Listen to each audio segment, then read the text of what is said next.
Welcome to psychology. படிக்கிற வயசில் படிங்க. ஆமாங்க, ஸ்கூல் காலேஜில் படிக்கிற வயசில் நீங்கள் படிச்சுக்கிட்டா தான் வாழ்க்கையில் நல்லா முன்னேற முடியும். இது எல்லாருக்கும் தெரிஞ்ச விஷயம் தான். நான் ஏன் படிக்கிற வயசில் படிக்கணும்னு சொல்கிறேன்னா, அப்புறம் நீங்கள் ஏஜ் கொஞ்சம் ஆயிடுச்சுன்னா மெமரி பவர் கொஞ்சம் குறைஞ்சிக்கிட்டே வரும்.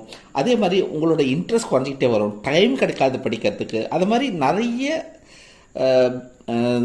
இன்னல்கள் வரும், கஷ்டம் வரும் உங்களுக்கு, அதாவது தடங்கள் வரும். ஸோ படிக்கிற வயசை நீங்கள் படிச்சுக்கிட்டா தான் ஃப்யூச்சரில் நல்லா செட்டில் ஆக முடியும். ஸோ படிக்கிற வயசை மிஸ் பண்ணிடாதீங்க. இப்போ படிக்காமல் 60 வயசில் படிக்க போகிறீங்க, தாத்தான அப்புறம். ஸோ நான் என்ன சொல்கிறேன்னா, அப்போ மட்டும் இல்லை, ஒரு கல்யாணம் குழந்தைங்க வந்த அப்புறமும் கூட படிக்கிறது கஷ்டம். ஸோ நான் என்ன சொல்ல வரேன்னா, படிக்கிற வயசை மிஸ் பண்ணிடாதீங்க. படிக்கிற வயசை நல்லா கான்சன்ட்ரேட் பண்ணி அதையே மனசில் வச்சுட்டு படிங்க.